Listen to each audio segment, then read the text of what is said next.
Tarde a todos os ouvintes dessa transmissão pelo canal da Ampul. Estamos muito felizes porque estamos realizando mais um evento de forma híbrida com participantes nesse evento que são estudantes do curso de Relações Internacionais da Unesp de Marília. Quero cumprimentar os demais que estão participando de forma virtual, também em outros espaços, como o João Neto, da Federal Fluminense do Rio de Janeiro. Enfim, desejamos que todos sejam muito bem-vindos a essa programação que terá, ao longo da semana, várias atividades e que tem como foco colocado pelo título deste evento, que é a Semana Americana, dar ênfase em questões históricas relacionadas à América de uma forma especial, focalizando, sobretudo, aspectos contemporâneos, aspectos históricos dos séculos passados, século XX, século XIX, enfim. São convidados pessoas especialistas que têm atuado nesse campo, né? E, com certeza, queremos deixar aqui já registrado o nosso agradecimento às parcerias feitas, em primeiro lugar, com o GT de Relações Internacionais da Ampul São Paulo, por intermédio do professor Pedro Albert. Queremos agradecer também a parceria da minha colega, amiga Ana Carolina Viotti, da Unesp de Marília, e os demais integrantes dessa força-tarefa aqui para, em tempo recorde, iniciarmos esse evento, que esperamos reeditá-lo no ano que vem também. Hoje nós abriremos, neste dia 19, inclusive quero parabenizar ao professor Everaldo por ter aceitado esse convite.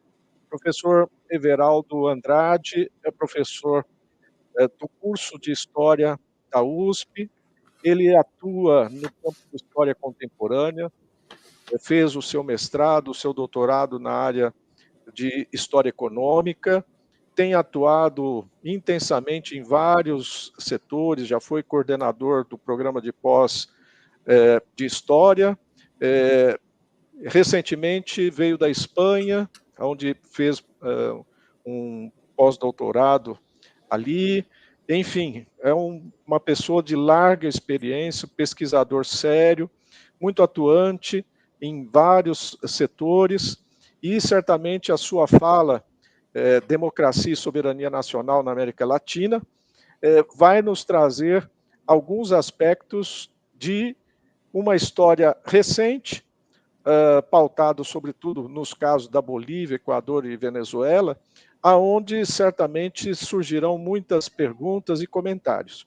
E você que está nos assistindo, participando, poderá, inclusive, enviar os seus comentários pelo chat do YouTube, poderá fazer perguntas ao professor Everaldo, que ao final da sua palestra terá, sem dúvida alguma, grande condições de responder, ou pelo menos de problematizar as questões aqui que serão apresentadas.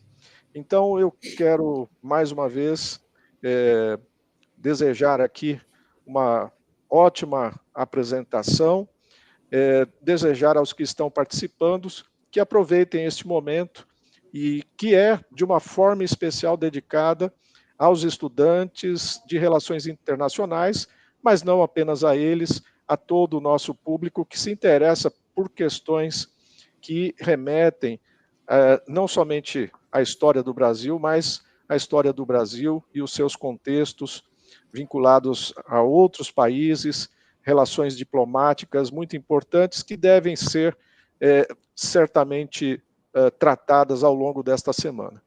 Então, sem maiores delongas, eu passo a palavra ao professor Everaldo e damos início, assim, à nossa Semana Americana.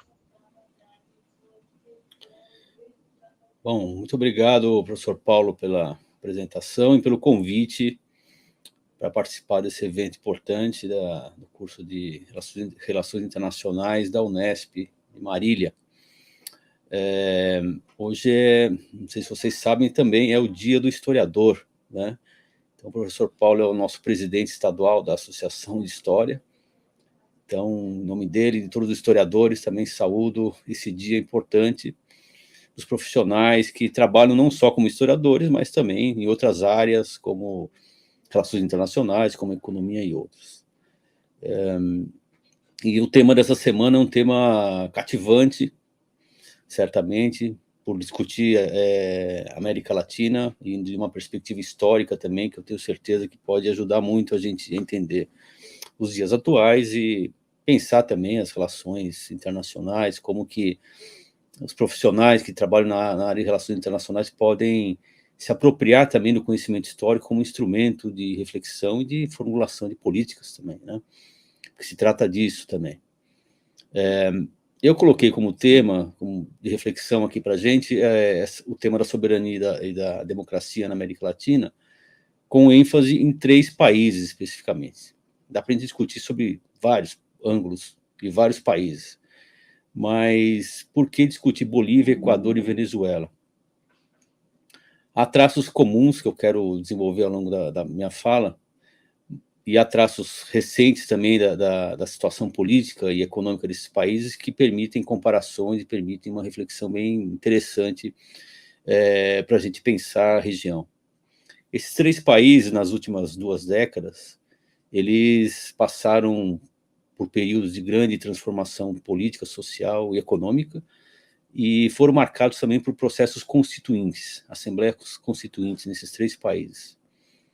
E são países que também têm no seu subsolo grandes jazidas de petróleo, de gás, e essas proximidades acabaram provocando também processos políticos complexos, conflituosos nos últimos anos, que despertaram a atenção de muita gente sobre as possíveis comparações e como que, inclusive, essas questões podem se refletir na situação do Brasil também, né? Então, uma das motivações para selecionar esses 3 países é que essas similaridades aí de processos políticos e da formação econômica desses países podem facilitar ou não, né, depender do ponto de vista, algumas comparações interessantes para a nossa reflexão sobre a situação da democracia e da soberania nacional na América Latina.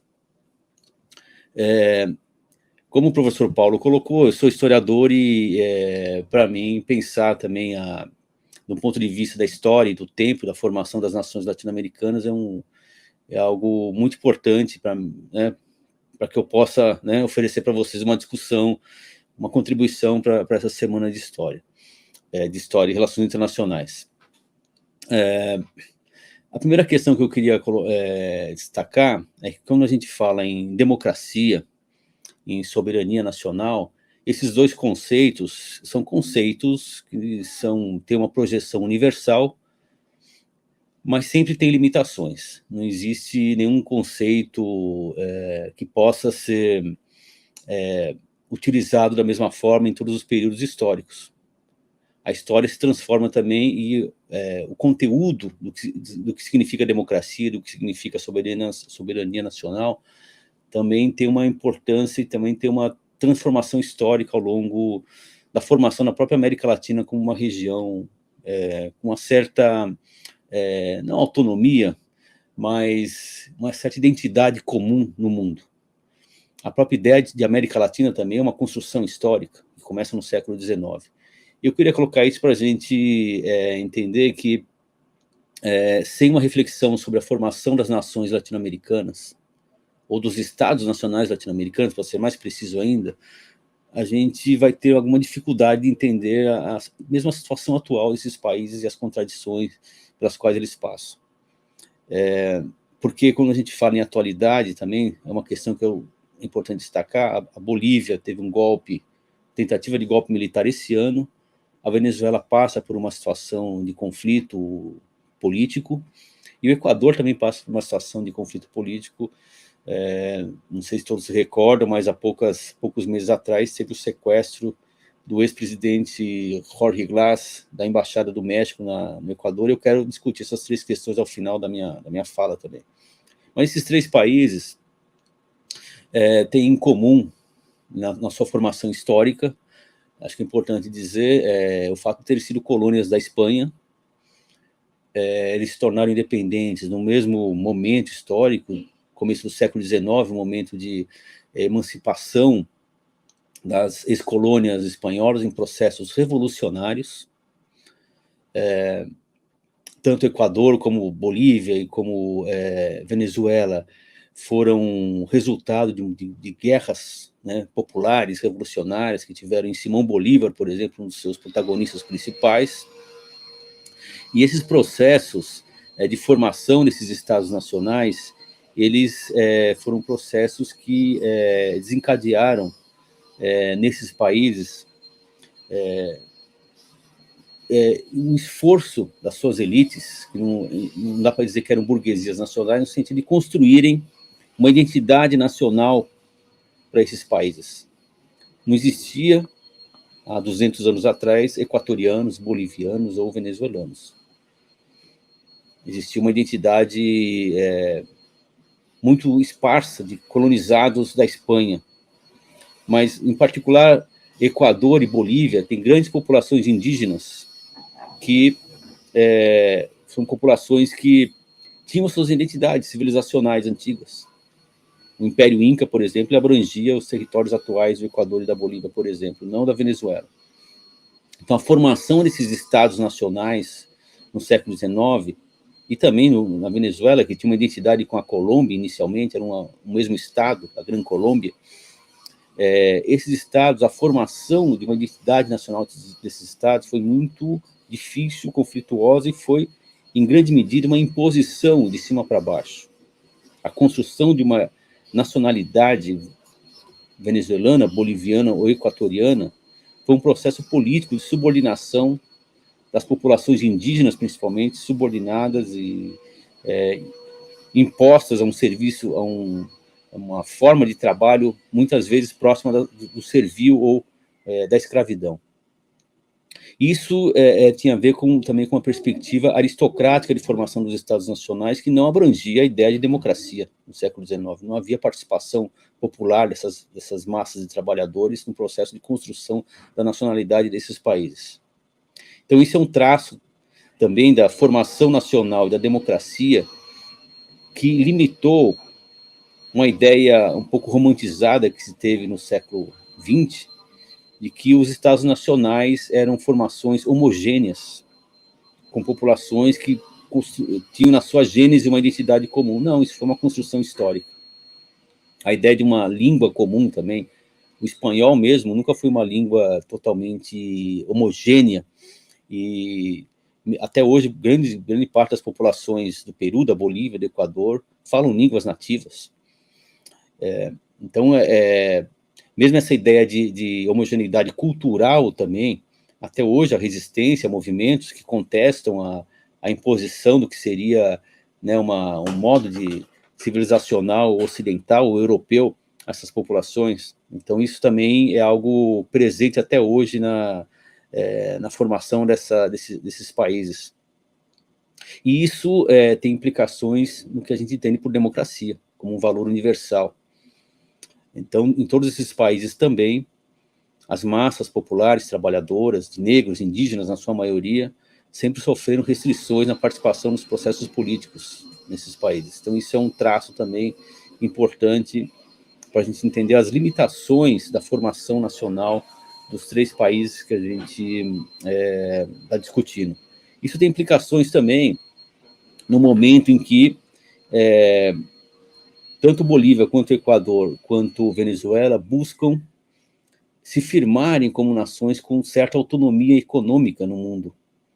Eu estou falando agora, se a gente entra no começo do século XX, um momento em que o capitalismo passa por uma transformação, a fase imperialista do capitalismo, com a globalização, como a gente entende hoje, mas um processo mais amplo, mas começa antes, mas na virada para o século XX, há um acirramento das tensões imperialistas entre as grandes potências industriais e regiões do mundo, como a América Latina, que não possuíam um estágio de desenvolvimento industrial avançado ou razoável, foram subordinados completamente à partilha dos mercados mundiais entre as grandes potências internacionais. No caso da América Latina, e desses 3 países em particular, eles foram subordinados a uma forma de controle dos seus mercados, uma forma de imposição, inclusive, de empresas estrangeiras que definiam as políticas internas de desenvolvimento econômico desses países,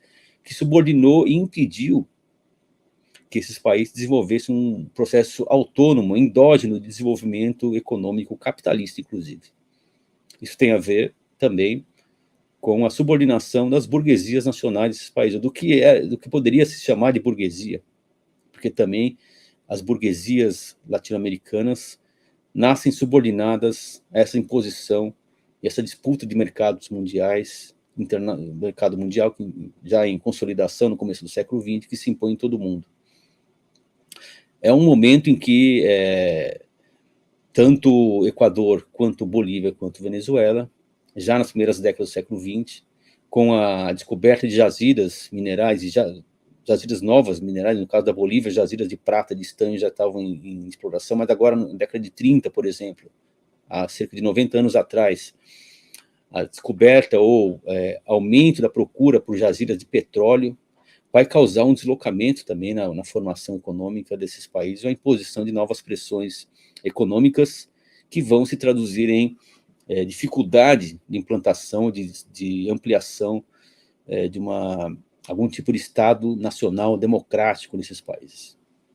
Então, esse também é um traço comum que eu queria destacar como na formação desses 3 países, que vai implicar, então, na dificuldade, então, da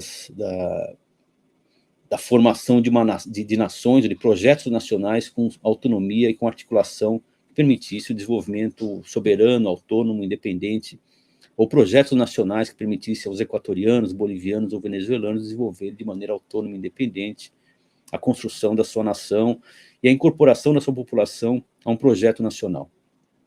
Então, nos 3 países também, como no Brasil, como na Argentina e nos demais países, o processo de aceleração do desenvolvimento nacional, o período em que esses países começam, em grande parte, a ter algum tipo de espaço de desenvolvimento que permitam a consolidação de alguns pequenos parques industriais, vai se dar após a Segunda Guerra Mundial.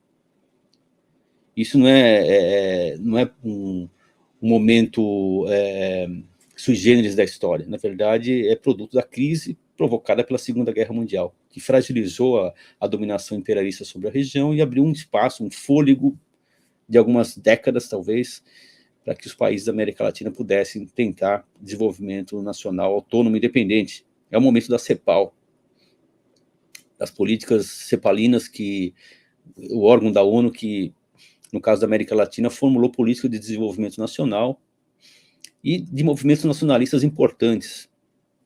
Então, no caso especificamente da Venezuela, a Ação Democrática e a COPEI, 2 organizações políticas que surgem no pós-Segunda Guerra, vão conduzir um processo de tentativa de controle da economia nacional que vai desembocar na criação de uma estatal petrolífera. A gente vai falar um pouco disso mais à frente. No caso da Bolívia, na constituição no desencadeamento de um processo revolucionário em 1952, que vai nacionalizar as grandes jazidas as empresas mineradoras de estanho e a criação também de uma empresa petrolífera nacional na Bolívia.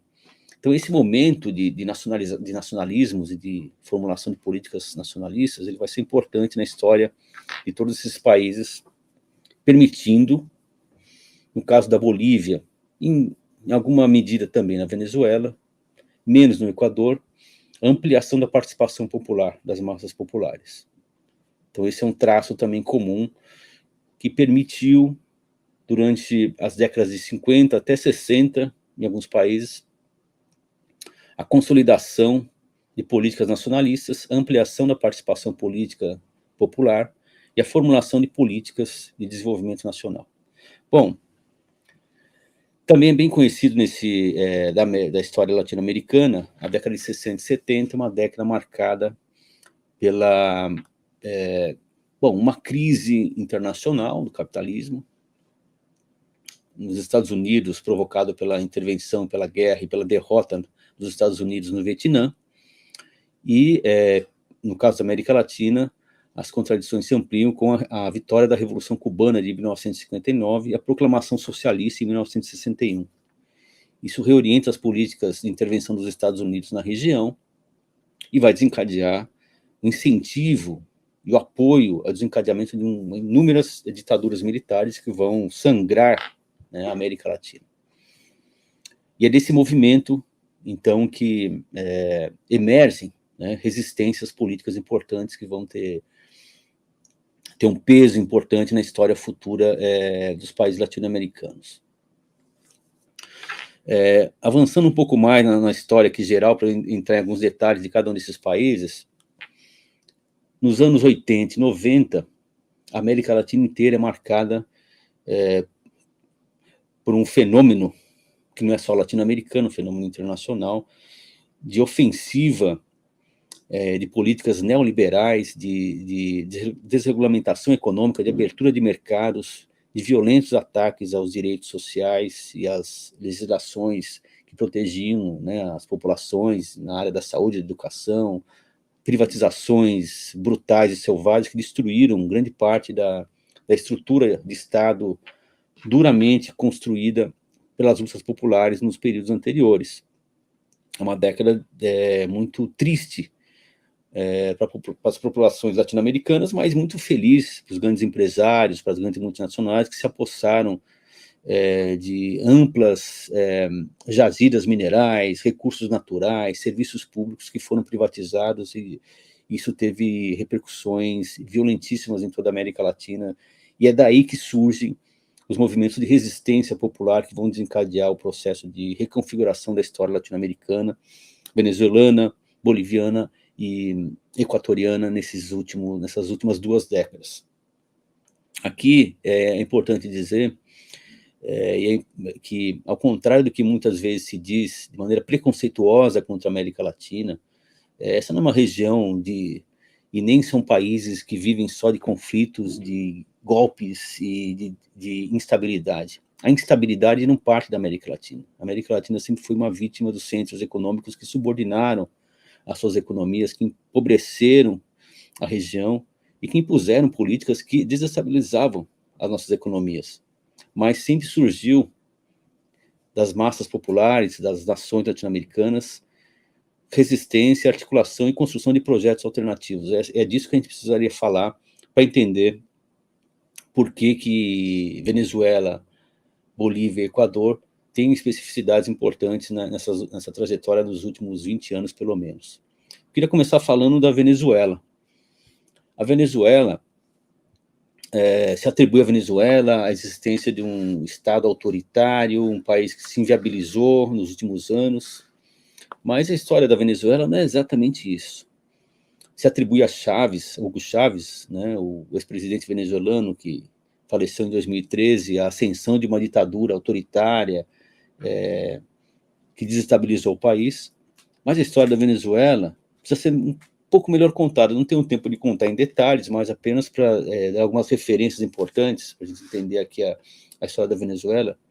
Como eu falei, nos anos 40 e 50, surgiu na Venezuela, depois de um longo período de instabilidade provocado pela Segunda Guerra Mundial, 2 partidos importantes: o Ação Democrática, do Rômulo Betancourt, e a COPEI, que era um partido de direita democrata cristão, que tinha baseado num catolicismo tradicional, uma posição de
Me perdoem. Estamos em contato com o professor Everaldo, a conexão dele que caiu, portanto, estamos procurando retomar essa conexão. Acredito que dentro de poucos minutos estaremos novamente com a transmissão da palestra. Pedimos desculpas pelo ocorrido, mas, infelizmente, eventos dessa natureza podem ter esse complicador. Eu peço um pouco a paciência de vocês, estaremos mantendo vocês informados pelo chat, tá?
Alô?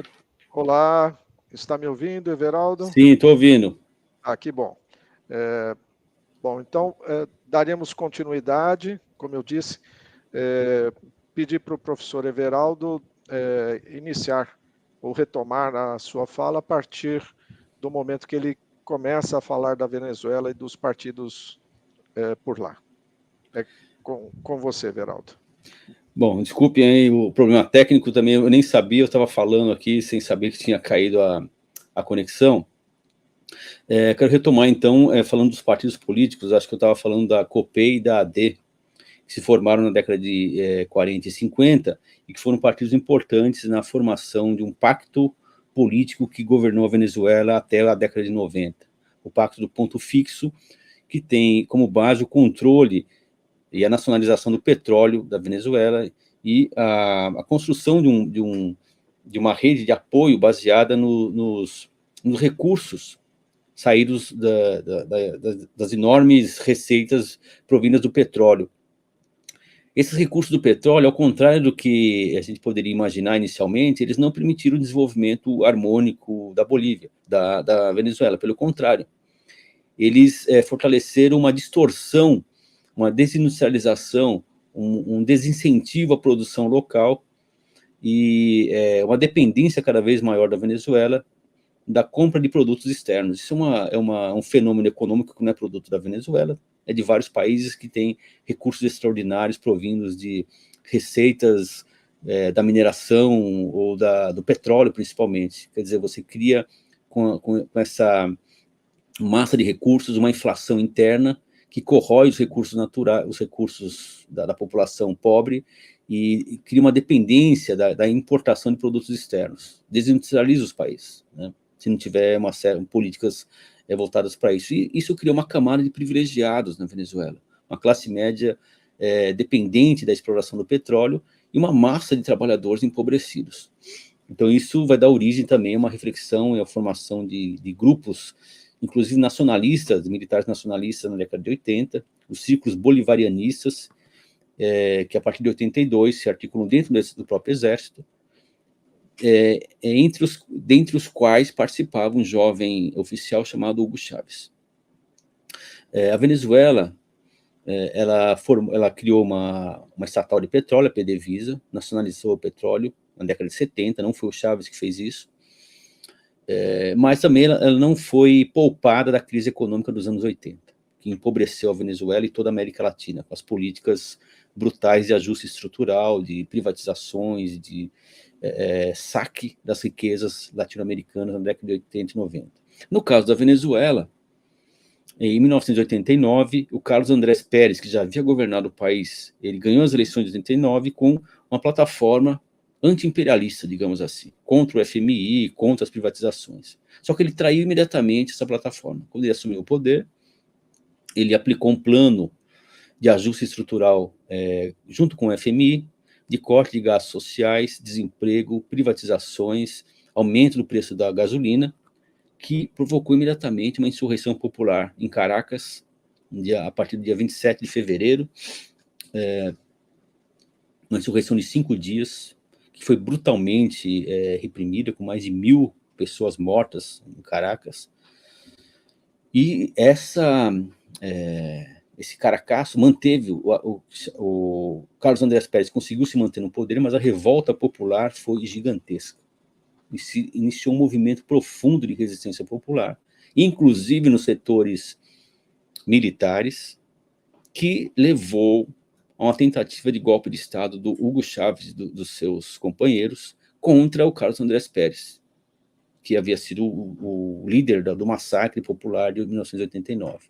Então, esse golpe de Estado do Hugo Chávez foi uma tentativa de um setor nacionalista com ligações populares dentro do exército venezuelano de derrubar o governo brutal do Carlos Andrés Pérez.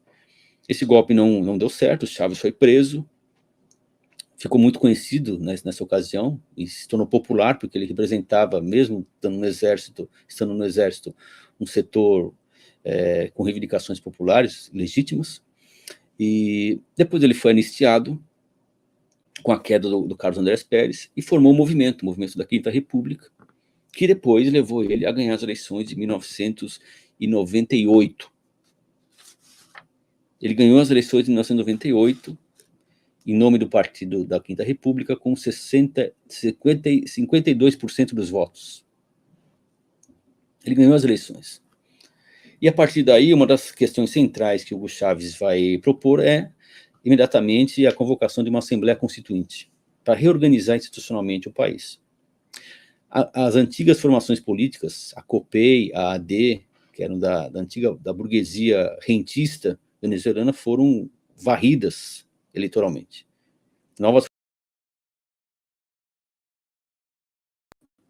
Não era um fenômeno só venezuelano. Isso que é importante dizer. Na verdade, a década de 90, há pouco mais de 25 anos atrás, 30 anos atrás, é um período em que começa uma reação popular em vários países da América Latina contra as políticas neoliberais. Isso vai ter expressões locais diferentes. No caso da Venezuela, se expressou através desse movimento do Chávez. No caso da Bolívia, a gente vai ver em seguida do MAS boliviano, Movimento ao Socialismo do Evo Morales. No caso do Equador, da CONAI e do Movimento Pachacuti. No caso do Brasil, através das votações do PT que crescem nesse período. Então, em vários países se expressa esse movimento de resistência nas organizações políticas populares que, de alguma maneira, expressavam uma resistência às políticas neoliberais desse período. Bom, voltando à Venezuela. É nesse período, então, a partir de 98, que começa, então, até o final do período que o Chávez está vivo, né? O Chávez morre em 2013.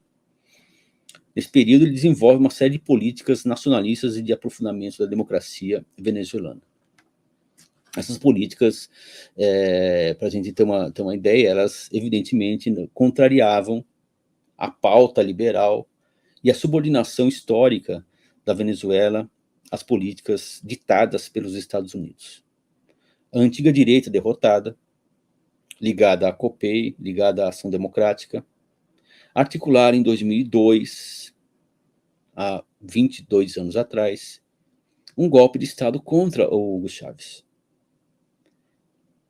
Em 2002, um golpe contra o Hugo Chávez, inclusive tem um filme muito interessante, essa revolução não será televisionada, que documenta isso. Esse golpe foi fracassado.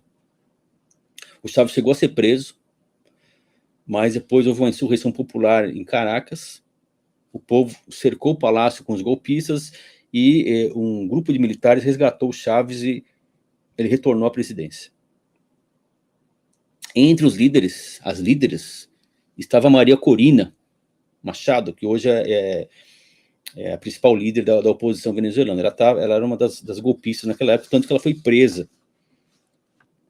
Foi presa durante uns 15 anos, né, por conta da ação completamente antidemocrática que ela provocou em 2002. Bom, as políticas do Chávez, além dele ter formulado, com enorme apoio popular, uma nova constituição que democratizou o país, ele transformou a PDVSA também num instrumento de ampliação dos direitos sociais para aquela imensa camada da população venezuelana que não tinha direito nenhum. Então, foram criadas as chamadas missões bolivarianistas, com extensão de serviços de saúde, de educação, de produção de alimentos e uma tentativa de industrialização do país nesse período que criou uma esperança de construção de um projeto democrático, nacionalista, que o Chávez chamava de socialismo do século XXI. A gente pode discutir até o que significa esse socialismo do século XXI para o Chávez, mas, enfim, isso teve uma grande projeção e projetou o Chávez como uma liderança latino-americana importante, um contraponto à subordinação histórica da América Latina, dos países latino-americanos, às políticas impostas pelos Estados Unidos. Evidentemente, ele se transformou numa figura não grata e num opositor ferrenho das políticas impostas pelos Estados Unidos e seus subordinados na América Latina. Bom, com a morte do Chávez em 2013, a situação se tornou mais complicada, mas aqui é importante dizer também que, em 2008, houve uma grande crise econômica internacional do capitalismo, 2007, 2008, que tem repercussões até hoje, que desestabilizou todo mundo e, no caso, a América Latina vai ter repercussões grandes na queda do preço do petróleo, na queda dos preços das commodities, que vai afetar todas as economias latino-americanas. Isso vai ser explorado, evidentemente, pelos adversários das políticas nacionalistas e soberanistas da América Latina. No caso do Brasil, uma das consequências foi o golpe de Estado contra a presidenta Dilma. No caso da Venezuela, foi o acirramento da oposição às dificuldades crescentes do governo venezuelano para continuar a manter as suas políticas de distribuição de renda, de incentivo à construção de uma aliança nacionalista, inclusive latino-americana, e que vai permitir que os Estados Unidos comecem novamente a rearticular uma oposição interna com capacidade de desestabilizar o governo venezuelano. Acho que é importante colocar essa questão para entender o que acontece na Venezuela um pouco hoje, né, que a gente vai falar no final aqui. O segundo país que eu queria falar também, que está no nosso objetivo aqui, é a Bolívia, né? A Bolívia também é um país que teve grandes transformações históricas. Injustamente se atribui à Bolívia o fato de ser um país que teve o maior número de golpes de Estado no mundo ou na América Latina, alguma coisa assim. E isso é uma maneira também de desvalorizar a capacidade do povo boliviano, ao longo da década do século XX inteiro, de construir alternativas, de construir um país que tivesse, que incorporasse a sua maioria indígena e nacional, um projeto nacional de desenvolvimento. A Bolívia foi o epicentro histórico da exploração colonial espanhola nas minas de Potosí, as minas de prata de Potosí, uma cidade histórica do interior da Bolívia, que hoje não tem uma importância econômica que tinha no período colonial. Essa exploração de prata, ela arruinou as civilizações que existiam, as organizações indígenas, indigenistas, as comunidades indigenistas que exploravam há séculos, com grande eficiência, e produziam alimentos para milhões de pessoas na região. A exploração colonial espanhola esmagou, transformou eles em servos durante séculos. Quando a Bolívia surge como nação independente, no século XIX, depois no século XX, ela tem essa herança difícil de apagar. Além disso, a integração da Bolívia ao mercado internacional se deu já no final do século XIX para a extração do estanho, que é um mineral importante para a ampliação da industrialização. E na década de 30, com o início da exploração sistemática de petróleo e gás na região do Chaco, na fronteira com o Paraguai. A Bolívia também passou por 3 guerras que tiraram pedaços do seu território, que também explicam as dificuldades desse país. Teve a Guerra do Pacífico, em que ela perdeu o litoral para o Chile. Teve a Guerra do Acre, que ela perdeu um território riquíssimo do Acre para o Brasil, que tomou o Acre da Bolívia. E teve a Guerra do Chaco, na década de 30, de 32 a 36, em que a Bolívia perdeu uma região do Chaco para o Paraguai. Isso refletia a dificuldade, né, da Bolívia, mas um problema interno muito grande. Uma pequena elite de homens, não é só homens, né, de uma classe social, principalmente de brancos herdeiros dos espanhóis, que subordinava e controlava uma grande massa de trabalhadores indígenas que não tinham direito e não se expressavam como nação, não eram reconhecidos como parte da nação boliviana. Então havia uma fratura que fragilizava a ideia de um Estado nacional na Bolívia, explica essas derrotas militares e está na base da insurreição popular e da Revolução de 1952, que vai levar ao poder um partido nacionalista, o MNR, e que pela primeira vez vai abrir a ideia de que a Bolívia é um Estado nacional, que tem que ter uma política nacionalista, de um projeto de desenvolvimento próprio. Resumindo um pouco essa fase, né, a Revolução Nacional, ela impôs, né, pela sua vitória, a nacionalização de todas as grandes empresas de exploração de minério, as estatais, criou a Comibol, Corporación Minera de Bolívia, uma estatal para controlar as dezenas de minas, uma reforma agrária e o direito ao voto universal, inclusive para os analfabetos. Então, isso é produto da Revolução. Nos anos 80, como a Venezuela, a Bolívia passa por um processo brutal de ataque aos direitos sociais, privatizações, desarticulação dos movimentos indigenistas e dos sindicatos, né, que eram poderosos nesse período. E nos anos 90, como na Venezuela, há um processo de resistência crescente contra as privatizações.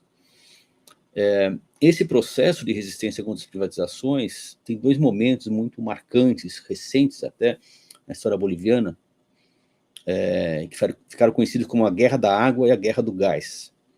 A Guerra da Água ocorreu na cidade de Cochabamba, onde se privatizaram as águas. Não sei se pior ou melhor do que a Sabesp aqui que vai acontecer aqui no estado de São Paulo, mas enfim.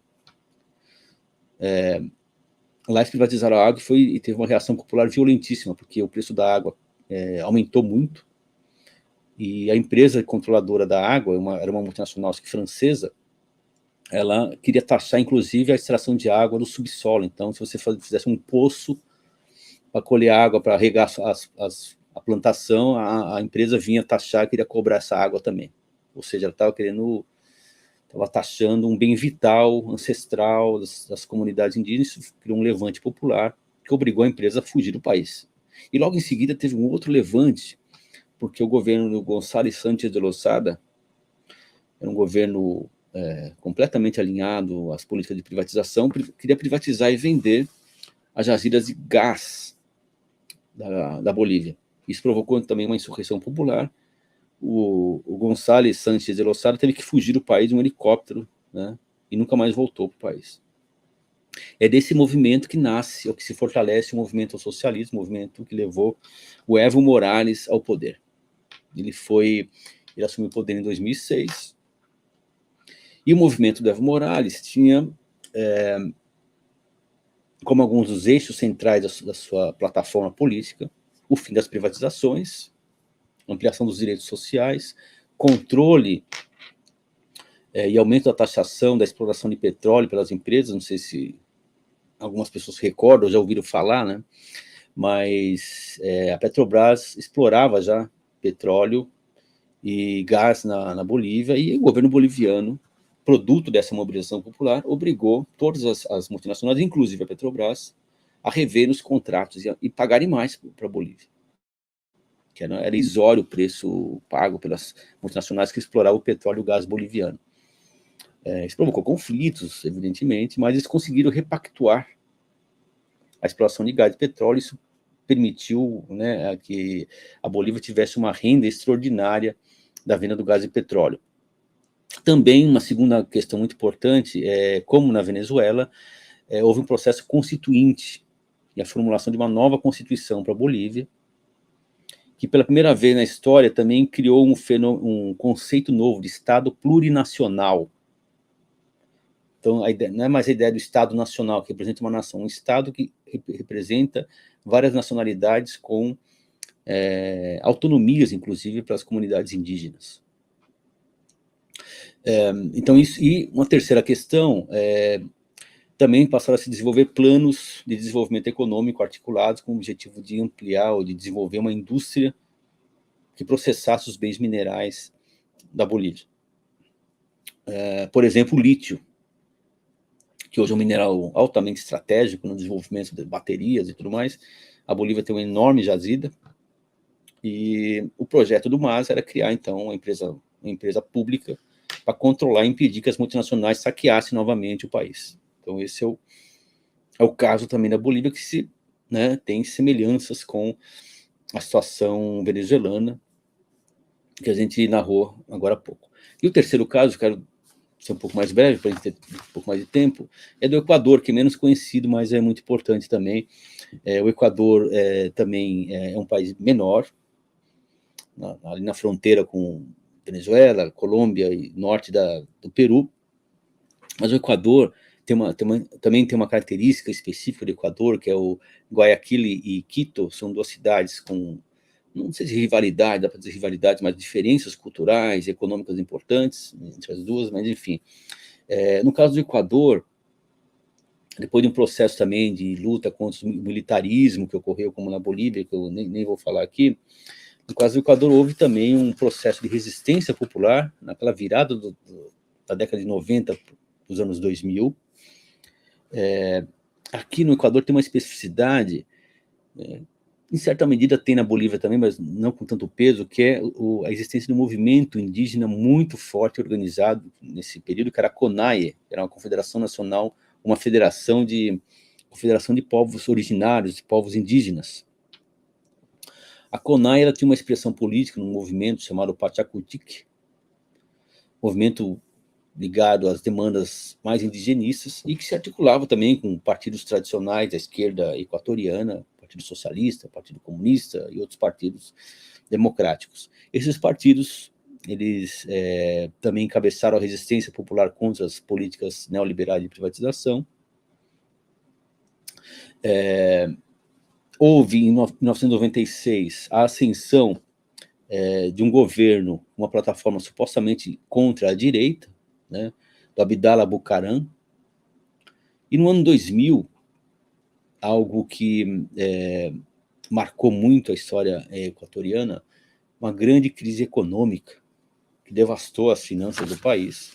que vai provocar uma espiral longa e quase infindável de crises políticas e de instabilidade no país, porque fragilizou os grupos econômicos tradicionais que controlavam a política econômica equatoriana. Essa fragilização dos grupos econômicos que controlavam a política abriu um espaço para que as camadas populares e as suas organizações começassem a impor uma pauta popular de ampliação dos direitos, de controle da nação. O Equador, como a Venezuela e a Bolívia, também sofria pressões constantes para privatizar os seus recursos públicos e as suas jazidas de petróleo, sempre muito cobiçadas pelas petrolíferas. No caso do Equador, havia uma multinacional, a OXY, uma multinacional petroleira dos Estados Unidos, que explorava petróleo e não pagava o que estava nos contratos. Inclusive vendeu jazidas sem autorização do Estado equatoriano, como se fosse dono do país. Então havia uma mobilização popular para impor a legislação equatoriana a essa multinacional. Isso era um dos motes de rivalidade entre os movimentos populares e os governos de direita alinhados com os Estados Unidos. A outra era a criação de uma base militar dos Estados Unidos. Como na Colômbia, havia a ideia no Plano Colômbia de controle, supostamente, do narcotráfico, mas na verdade era de controle do país, a base de Manta, que também era objeto de contradição, de luta política com os movimentos nacionalistas do país. Então é uma outra fonte de instabilidade, digamos assim, entre esses países, entre o movimento nacionalista e os setores mais alinhados com Washington. A crise de 2000 ela provoca uma desestabilização geral. Isso leva à formação, então, de um governo do coronel Lúcio Gutiérrez, que ganhou as eleições de 2002 como resultado da resistência inicial contra a crise econômica, com apoio de alguns setores da esquerda equatoriana e do movimento Pachacutic. A questão é que esse movimento ele foi engolido, foi cooptado pelo governo do coronel Gutiérrez, e isso fragilizou um setor ou desmoralizou um setor da esquerda equatoriana e criou uma outra resistência, um outro tipo de resistência. Em 2005, assume o governo Alfredo Palacios, um presidente que nomeou como ministro o Correia, né, que era hoje o Rafael Correia, hoje é uma referência popular muito importante no Equador, mas o Rafael Correia, como ministro das Finanças, logo depois ele sai do ministério e concorre às eleições de 2006, com um discurso nacionalista contra os partidos, contra o sistema político, contra o que ele chamava de partidocracia. Bom, o Correia também tinha na sua plataforma a convocação de uma Assembleia Constituinte, e um discurso nacionalista, um discurso que mobiliza as massas populares e cria uma nova situação política para o país. Porque ele convoca as eleições, faz um referendo popular, convoca eleições e os partidários do Rafael Correia têm a grande maioria da Assembleia Constituinte equatoriana, e eles, na sua plataforma, tem a crítica e a saída da base militar dos Estados Unidos, a saída da multinacional estadunidense OXY, que controlava as jazidas de petróleo, e a ruptura com os tratados de livre comércio com os Estados Unidos, uma plataforma nacionalista, que vai ser, então, o mote, né, para o governo do Rafael Correia desenvolver, então, uma mobilização de massas popular, que é a expressão no Equador da luta pela soberania nacional e pelo aprofundamento da democracia que ocorria na Venezuela com Hugo Chávez e na Bolívia com o Evo Morales e com o movimento ao socialismo. Na eleição da Constituinte, Rafael Correia consegue os seus partidários mais de 75% do controle da Assembleia Constituinte, e isso cria uma nova configuração política para o país. No caso do Equador, depois da saída dele, o seu vice, o Lenin Moreno, traiu essas bandeiras e acabou desenvolvendo uma orientação completamente conservadora, que vai desembocar num novo período de instabilidade, porque os movimentos populares que estavam na raiz da eleição do Lenin Moreno e do Rafael Correa, eles se rompem, e isso abre isso também no contexto pós-crise de 2008, no contexto em que tem o golpe no Brasil, tem os ataques da direita na Venezuela, tem a rearticulação da direita, inclusive na Bolívia também. Também no caso do Equador, abre um período, uma brecha para a rearticulação das forças conservadoras, que retomam, né, parcialmente o controle da institucionalidade equatoriana. No caso, o Noboa, que é o atual presidente do Equador, ele era já um antigo adversário da direita, já contra as políticas nacionalistas e democráticas desenvolvidas pelo Correa. Bom, então esses 3 países são expressão desse movimento, de certa forma, recente. Recente, eu falo nas últimas 2, 3 décadas, para a história isso é muito recente, em que há uma... como produto das mobilizações populares contra os planos de privatização e de imposição de políticas externas à América Latina, há a construção de movimentos de massa que começam a reconfigurar a política latino-americana sob uma outra perspectiva. Esses 3 países expressam, então, para a gente tentar aqui uma pequena comparação, expressam, de um lado, tentativa de articulações regionais e nacionais de projetos de soberania nacional, que podem, através da articulação regional com o objetivo de soberania da América Latina, abrir perspectiva de desenvolvimento autônomo para a região. Eles expressam também uma crise permanente dos regimes políticos da região, que eu posso chamar de regimes bonapartistas, regimes que expressam uma oscilação permanente das burguesias latino-americanas frente à pressão das massas populares locais e à pressão imperialista externa. Essa instabilidade latino-americana é uma situação irresolvida ainda. Quer dizer, as massas populares não conseguem reafirmar os seus direitos plenamente, controlando a economia dos seus países. Isso é necessário.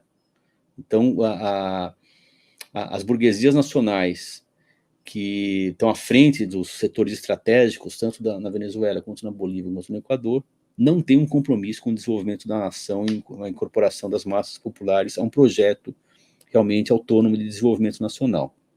O que ocorreu na Bolívia com esse último golpe e com o golpe que ocorreu em 2020, o golpe que impediu Evo Morales, tirou Evo Morales do poder recentemente, é uma expressão dessa pressão, dessa articulação dessa direita conservadora. No caso do Equador, a prisão do Jorge Glass, ex-presidente, que havia conseguido habeas corpus e asilo na Embaixada do México, e foi sequestrado pelas forças do Noboa e está preso, é a expressão também desse ataque à democracia e à soberania popular no Equador. E, no caso da Venezuela, a situação é mais complicada. Evidente que é mais complicado. A Venezuela sofre uma pressão internacional violentíssima, tem mais de 900 sanções internacionais contra a sua economia. Os Estados Unidos destruíram a economia venezuelana. Os Estados Unidos provocaram o êxodo através da crise econômica de mais de 7 milhões de venezuelanos, cercaram o país e articularam permanentemente, né, uma oposição golpista, que acabou provocando também, do ponto de vista do governo venezuelano, uma política de fechamento, né, dos direitos, de repressão às oposições, que é produto também da pressão internacional que os Estados Unidos desencadearam sobre o país para desestabilizar e desmoralizar as instituições políticas venezuelanas. Então, se há uma alternativa, se há alternativas para esses países, ela não se encontra na ingerência externa de nenhum país, mas em ouvir as massas populares desses países, ouvir o povo desses países, permitir que esses países, de maneira interna, de maneira soberana, de maneira autônoma, possam construir um futuro para os seus países. A história da América Latina e a história da Bolívia, da Venezuela e do Equador mostram que sempre que o povo desses países teve condições de maneira livre e soberana de criar alternativas, ele conseguiu superar as grandes crises. quando os Estados Unidos, e mesmo potências regionais, interferem no desenvolvimento desses países sem uma perspectiva de solidariedade, de apoio concreto, eles aprofundam as crises, aprofundam a desestabilização e acabam sendo responsáveis pela possibilidade desses países se desenvolverem de maneira plena, soberana e independente. Bom, é um pouco isso que eu coloco como reflexão para vocês, espero que isso ajude a gente a entender um pouco a conjuntura atual do nosso continente. Obrigado, Paulo, obrigado a todos que estão me ouvindo.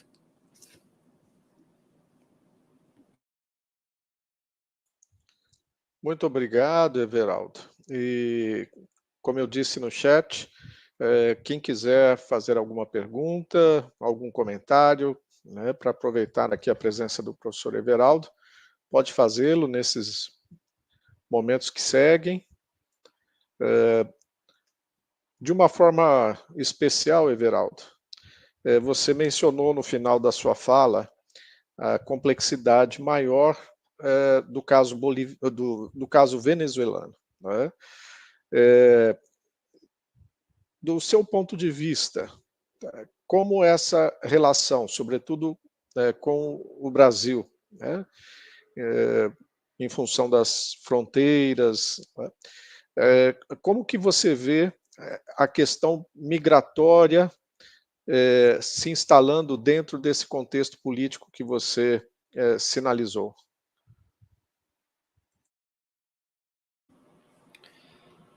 Bom, pelos dados que eu estou acompanhando também pela imprensa e pelos outros meios, tem cerca de 7 milhões de imigrantes, né, que saíram da Venezuela. Para o Brasil tem cerca de 700 mil. É muita gente. O governo do Chile, inclusive, queria já, acho que foi ontem, anteontem, criar um acordo latino-americano prevendo uma nova onda de imigração, fruto da crise política venezuelana. Bom, os imigrantes são vítimas. São vítimas de uma política de destruição da economia local. Como que os países da região podem se articular para resolver isso? Eles têm que apoiar o povo venezuelano, o desenvolvimento da economia venezuelana, o fim das sanções contra o país. Mais de 900 sanções. É impossível um país se desenvolver, mesmo com as imensas jazidas de petróleo que a Venezuela tem, sem a possibilidade de ter recursos, ter comércio normal com o resto do mundo. A gente vê a situação de Cuba, né? 60 anos de destruição da economia, é impossível um país sobreviver e querer que Cuba dê certo. Olha, Cuba não dá certo. Bom, Venezuela também não tem como dar certo se a maior potência econômica e militar do mundo impõe mais de 900 sanções econômicas para paralisar completamente a economia do país. Então, eles não conseguem comprar um parafuso, às vezes, não conseguem comprar produto básico para manter a sua indústria petrolífera. Então, isso é uma política de desumanização, de destruição da vida, de ataque ao povo venezuelano, que não é culpa direta do governo venezuelano. Evidentemente, o governo também tem responsabilidade. Então, tem que acolher essas pessoas, acolher os refugiados como vítimas. São trabalhadores que perderam emprego, são vítimas de uma política econômica que é imposta de fora para dentro ao seu país. Acho que tem que ter essa perspectiva o governo brasileiro. Não são pessoas que estão muitas vezes fugindo porque não concordam com o governo venezuelano. Não, estão fugindo porque não tem como sobreviver no seu país. Né? O país está sendo destruído economicamente. E o próprio governo venezuelano flexibilizou a maior parte das políticas nacionalistas do Chávez porque não tinha condições mais econômicas de manter aquilo. As políticas do Chávez de ampliação dos direitos nacionalistas deram num contexto de alta da renda do petróleo e também num contexto que não havia sanções econômicas. E também não é culpa só deles, quer dizer, então, eu acho que isso precisa ser considerado quando o governo brasileiro ou qualquer outro governo tente se relacionar com essa questão venezuelana. Né? Um pouco isso, eu acho que não tem muito o que fazer, a não se acolher, dar condições para que essas pessoas possam viver um período no Brasil, mas ajudar a Venezuela, né? A estabilizar a sua economia, a reabrir, né, as relações comerciais normais com o resto do mundo, não ser esmagada pelo poderio econômico dos Estados Unidos, que é violentíssimo, assim. Quer dizer, eles controlam o sistema financeiro internacional. Você não consegue realizar transações bancárias. A Venezuela foi a oposição, através do controle que os Estados Unidos exercem sobre as instituições econômicas internacionais, ela teve confiscados bilhões de dólares dos seus fundos internacionais. Foram entregues para a oposição. Então, isso é um crime. É um crime contra o Estado soberano, que tem reservas no exterior. Você não pode ter reserva no exterior, eles confiscam a sua reserva. Então, isso aconteceu com a Venezuela, paralisou a economia, eles não tinham como realizar compras com outros países, porque não tinham recursos, os bancos não realizavam as transações. Então, isso desarticulou a economia nacional e foi provocando o desencadeamento de uma crise profunda. Então, um país que tem uma pouca indústria, que também não é culpa nem do Chávez, é o que eu falei, né?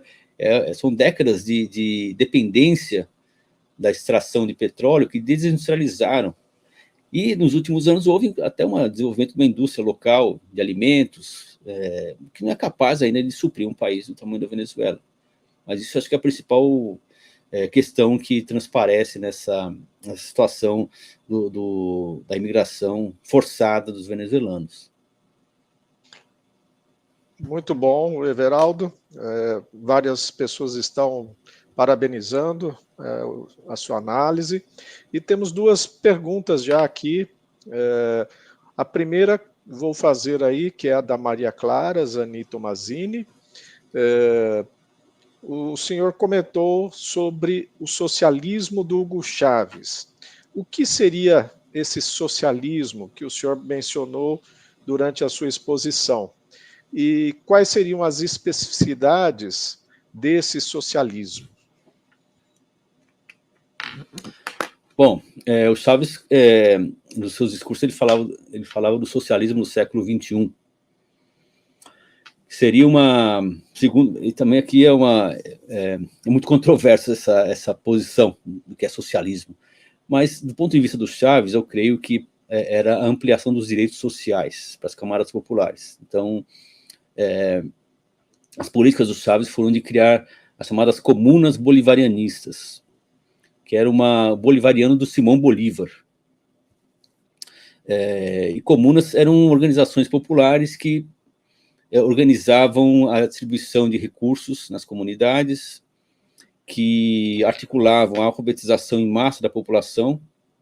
Creio eu que acabou o analfabetismo na Venezuela por conta disso, porque eles, nas comunidades populares, essas comunas criavam serviços de alfabetização, as comunas da saúde, para criar também uma rede de saúde pública popular, com serviços de saúde gratuitos, uma reforma agrária, que eu não sei até onde foi, se ela regrediu, né, mas era um pouco essa perspectiva de que a população deveria assumir, e também na construção de moradias populares, a perspectiva de ampliação dos direitos sociais e a população se apropriar do poder político. Ou seja, a ideia de socialismo não é só no ponto de vista econômico, mas seria do ponto de vista político também, criar instituições políticas de base, democracia de base. Mas tem muitas limitações do ponto de vista do debate socialista mais do século XX, porque, ao mesmo tempo que o Chávez falava isso, ele nunca criou um programa de estatização e de expropriação da burguesia venezuelana. Então, as revoluções clássicas do século XX, socialistas, expropriavam a burguesia, os núcleos centrais da economia. Então, controlavam os bancos, controlavam as grandes empresas, tudo pelo Estado, através da participação popular. Esse era o projeto socialista. Aqui, no caso da Venezuela, não. A burguesia continua lá, tanto que ela faz golpes, está articulada, faz manifestações de massa, tem jornais, recebe dinheiro do exterior, tem deputados, tem jornais, né? Então, a burguesia nunca foi expropriada na Venezuela, né? Então, continua tendo acumulação de capital, continua tendo exploração do trabalho. Então, um projeto socialista, como ocorreu em vários países do século XX, ele, né, acabava com o poder da burguesia, o poder econômico da burguesia, porque a burguesia é um setor pequenininho, mas ela tem muito poder econômico, ela controla os bancos e as grandes empresas, então o poder político dela se multiplica. Então, esse foi e é talvez uma das grandes limitações desse projeto, esse suposto socialismo do século XXI do Chaves, né, que muita gente acha que é um projeto que vai socializar a economia venezuelana, mas não é o caso. Aliás, é uma das limitações que explica por que a Venezuela também está nessa situação desse impasse, né? Fala-se de socialismo, mas a política não é uma política exatamente de aprofundamento de uma revolução popular e tudo mais, né? As pressões internacionais acabaram, e a morte do Chávez talvez acabou paralisando um processo que vinha permitindo uma ampliação dos direitos políticos e sociais da maioria da população, e talvez a perspectiva de um socialismo de fato, como classicamente se entende o que é socialismo, que é contra o capital, quer dizer, o poder popular contra o poder dos capitalistas. Muito bom. O Ronaldo de Jesus Nunes também tem uma questão aqui: em que medida a influência de atores externos, como os Estados Unidos, a China ou organizações internacionais, tem sido moldada pelas dinâmicas de soberania e democracia desses países nos últimos anos? Olha, Ronaldo, acho que infelizmente é o contrário, né? Essas políticas não foram moldadas pela soberania nacional. Acho que os limites da soberania nacional foram moldados ou limitados pela pressão externa, né? Então, o pouco de soberania nacional que foi constituído pelos Estados nacionais latino-americanos é fruto de muitas lutas populares, muito difíceis. As empresas públicas que surgiram na América Latina e as políticas de desenvolvimento nacional que surgiram nos anos 50, 60 e depois renasceram nas últimas 2 décadas, foram frutos de muita luta, muita mobilização, gente na rua, deputados tentando fazer projetos, derrotas, né? E a pressão desses grupos internacionais é muito grande, dessas políticas dos Estados Unidos, da China hoje também. Então, na verdade, essa disputa pelo mercado mundial entre os Estados Unidos e a China, que está se acirrando, ela tende, se a América Latina não se articula, não tem um projeto de articulação soberana dos seus interesses próprios, ela tende a desarticular ainda mais os projetos nacionais da América Latina. Então, a gente vê o caso venezuelano, mas também a gente pode discutir o caso da Bolívia, ou mesmo do Equador. Se as regiões, se os países da América Latina não conseguem se articular minimamente em torno de projetos a partir dos seus próprios interesses, dos seus próprios povos, eles vão ser dilacerados por mais conflitos que refletem não os seus interesses, mas os interesses em disputa pelas grandes potências econômicas nesse momento. Então, na verdade, se não houver, né, uma articulação maior, uma rearticulação maior da região, esses projetos vão ser completamente desarticulados e não vão ser moldados, né, não vão ser moldados por nenhum projeto próprio. Vão ser impostos projetos de fora que vão desarticular, né, não só a região, mas os próprios países como estados com um mínimo de soberania. Então, esses 3 conflitos que eu falei, esses 3 países que sofrem conflitos de instabilidade hoje, se você pegar a raiz da instabilidade, os grupos que estão na raiz da desestabilização desse país são grupos com interesses vinculados a interesses externos. Então, a direita boliviana, por exemplo, ela está vinculada a interesses de multinacionais ou de grandes empresas que querem controlar o lítio e o gás boliviano. Ou no Equador, que tem interesse diretamente no petróleo, ou na Venezuela, o maior jazido de petróleo do mundo. Tem uma jazida de petróleo imensa que os Estados Unidos têm enorme interesse em ter um controle direto sobre aquilo. Então, na verdade, é isso, né? Sem essa articulação, sozinhos as nações latino-americanas, e mesmo o Brasil, que é a maior economia da região, tem pouca força política, por incrível que pareça, tem pouca força política para conseguir suportar, né, as pressões externas. Então, eu falei de passagem de Cuba, que tem 11 milhões de habitantes, é um país devastado. É um país devastado, porque 60 anos de imposição de uma pressão internacional destrói qualquer projeto, por mais correto, maravilhoso que você possa construir e lutar por ele. Então, sem solidariedade, sem articulação regional, nós vamos ser moldados, mais uma vez, pelas políticas externas. Everaldo, temos mais 3 perguntas que foram feitas pelos estudantes de Relações Internacionais, lá da Unesp. A primeira vai nessa mesma direção, sobre a questão da soberania nacional. Existe uma soberania nacional em um mundo de projeto liberal após 1991, sem uma revolução popular?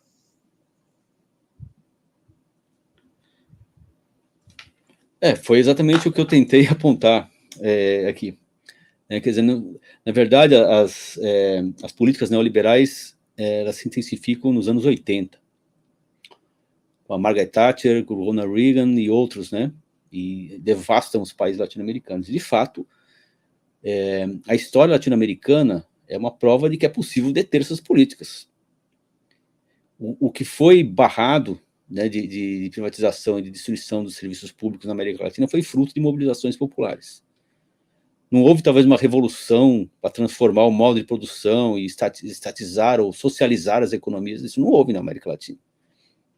A esquerda propôs isso como projeto sempre. Mas houve, sim, né, a construção de projetos progressistas ou projetos nacionalistas que permitiram criar uma linha de defesa que está sendo novamente questionada, mas uma linha de defesa importante, que preservou, por exemplo, as jazidas de petróleo e de gás da Venezuela, da Bolívia, do Equador até certo ponto, e que forçou a organização de assembleias constituintes. Então, acho que não se deve desprezar esse passo que foi dado. Bom, aí eu já coloco a segunda questão, que talvez caminhe um pouco para essa forma de avaliar, que diz assim: essa falta de criação forte de um sentimento nacional pós-colonização seria consequência do processo do colonialismo ou apenas um modelo de identificação coletiva diferente? Bom, como eu disse, acho que no início lá, o sentimento nacional ele foi construído, e ele é histórico. Nacionalidade não é uma ideia vaga, ela tem uma expressão concreta na língua, na cultura, mas também nos direitos de uma comunidade comum, né, de uma comunidade que tem interesses comuns. Então, no caso da Bolívia, o sentimento de nacionalidade surgiu da derrota na Guerra do Chaco e da Revolução Nacionalista que controlou as jazidas de estanho. Isso deu um sentimento de nação, de fortalecimento, quer dizer, que as jazidas, o produto do subsolo boliviano é nosso, e deve estar a serviço do nosso interesse. Na Venezuela também e no Equador também. Então, o colonialismo é sempre um obstáculo, e a colonização cultural também é um obstáculo sempre ao sentimento de nação. Então, isso é uma batalha política dos nacionalistas, né, no sentido de transformar esse sentimento de identidade nacional. Agora, também é importante dizer que há sempre um diálogo com as comunidades, com as populações. Então, não existe,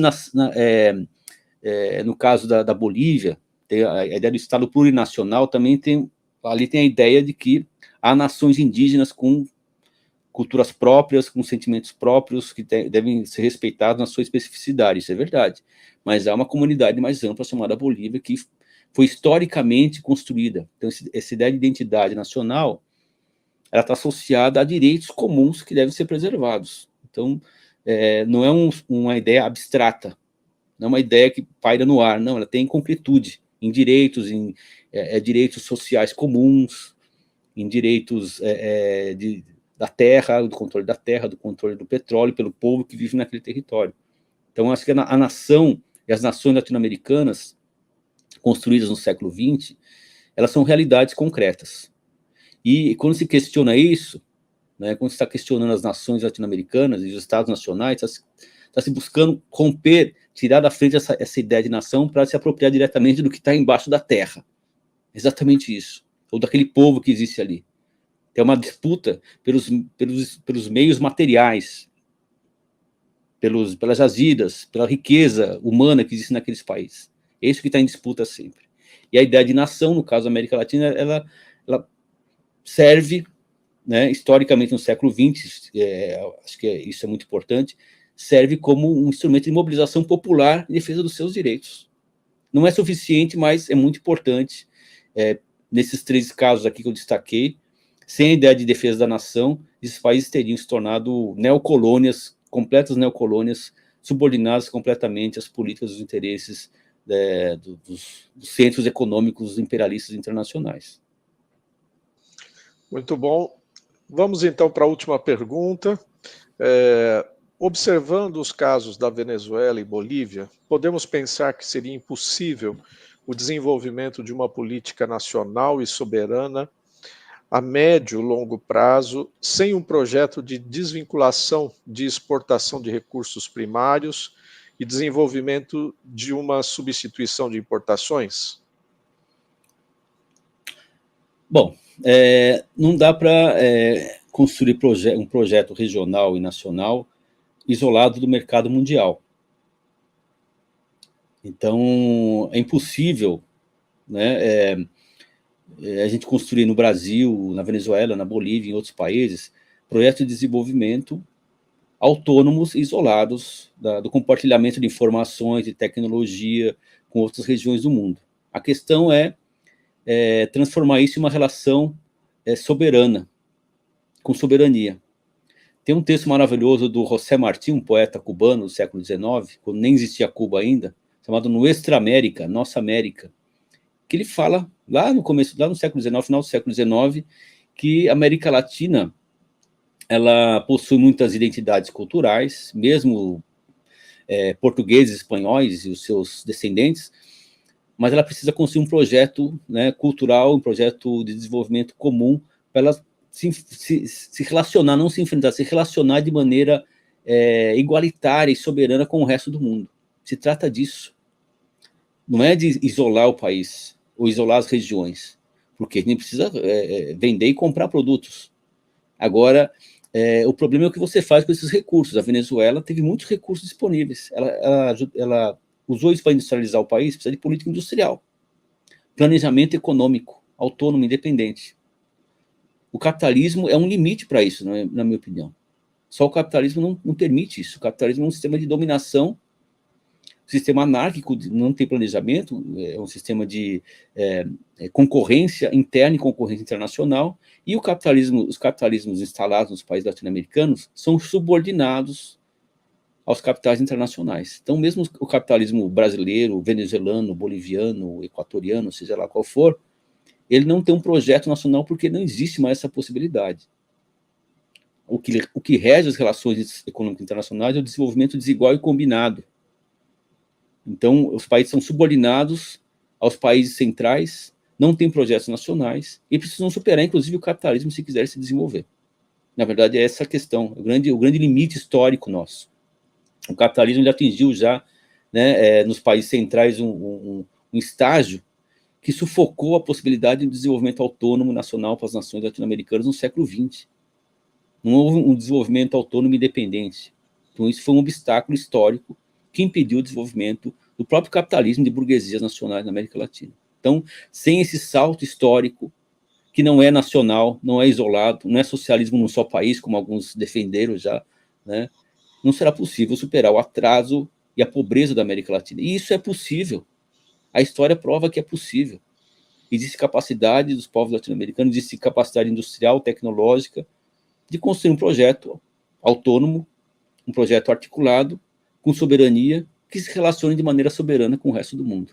Então, isso é um desafio, é um debate que quem é de relações internacionais, quem é de história, de economia, tem a responsabilidade de pensar esses caminhos, né?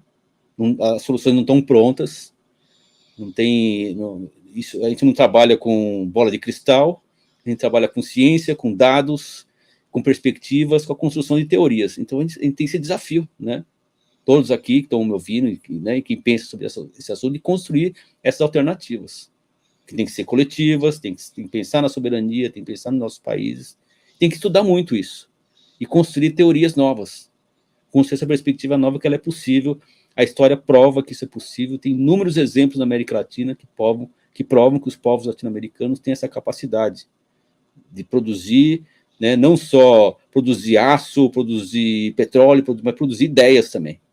A América Latina é um celeiro de grandes ideias para o mundo, e a gente precisa pensar também não alinhado com os Estados Unidos ou com a Europa ou com a China, não, mas alinhado com os nossos interesses, pensar o mundo a partir do que a gente precisa. Muito bom. Bom, estamos chegando ao final do nosso encontro. Nós temos ainda uma última pergunta, mas eu quero já convidar você que participou. Amanhã continuamos nesse mesmo horário, a partir das 14 horas, pelo canal da Ampul São Paulo, e teremos um tema bastante interessante também, que é repensando a violência na era das revoluções, França, Estados Unidos e Haiti. E vocês estão convidados. Amanhã a professora Ana Carolina Viotti estará conduzindo essa apresentação, né? E desde já eu agradeço a cada um de vocês que participaram, quer ouvindo, assistindo, fazendo a sua pergunta. E eu vou deixar então a última pergunta, já nos despedindo e agradecendo a sua participação aqui, que é a pergunta da Thaís Lorena, que é a seguinte, Veraldo. Como você vê a China como aliada-chave para a luta no estabelecimento da soberania das nações latino-americanas? É uma questão que eu deixo e você já pode também encerrar. E mais uma vez, muito obrigado, Everaldo, pela generosidade e parceria aqui pela nossa associação. Bom, Thaís, obrigado pela sua pergunta, viu, Thaís? É uma pergunta muito importante. A China, ela está construindo um projeto da nova Rota da Seda, que pretende, aliás, acabou de divulgar, né, notas do Congresso do Partido, que discutiu isso. A ideia é criar também relações econômicas com igualdade, com soberania e tudo mais, do ponto de vista dos interesses da China também. Como eu disse, a China é um parceiro central para o Brasil e para a América Latina hoje. E ela está investindo no mundo a partir dos seus interesses nacionais. A China construiu, em algumas décadas, a partir da planificação socialista, né, desde a Revolução de 1949, um projeto socialista no seu início e depois de ampliação do mercado para o mercado internacional. Não tenho tempo de desenvolver isso aqui, mas esse é um tema central para a gente pensar também, que a China era um país miserável na década de 50. E o salto econômico dela, na minha opinião, não se deu por conta do mercado, mas se deu porque ela construiu, a partir de um planejamento socialista, com empresas socialistas e estatais, uma base tecnológica, uma base de infraestrutura e uma base de educacional que permitiu esse salto econômico internacional. Hoje ela está disputando o mercado mundial com os Estados Unidos. Essa disputa é perigosa para o mundo, e a América Latina não deveria se subordinar a nenhum dos dois lados. A América Latina não deve ter lado, ela deve ter os interesses próprios, construídos a partir dos interesses dos seus povos, de desenvolver as suas economias, e de atingir um estágio de desenvolvimento econômico, cultural e tecnológico que atenda aos seus interesses. Então, a relação com a China deve ser uma relação de soberania e de igualdade, de compartilhamento, e não de subordinação, como historicamente a América Latina desenvolveu com os Estados Unidos e a Europa. Então, é uma oportunidade histórica da gente repensar também as relações internacionais, do ponto de vista que parta da América Latina, a sua rearticulação, e, a partir daí, se relacionar com o resto do mundo. Bom, queria agradecer, Paulo, e os colegas de Relações Internacionais da Unesp, a todos que estão assistindo, pela oportunidade de debater esses temas. Apesar do curto espaço de tempo aqui, a gente tentou, né, dar uma contribuição. Espero que isso ajude no desenvolvimento dos debates da Semana de América, que é um tema central para as nossas áreas. Então, um grande abraço a vocês e fico aqui acompanhando com grande interesse os debates que vão ocorrer. Muito obrigado. Então, uma boa tarde e até amanhã.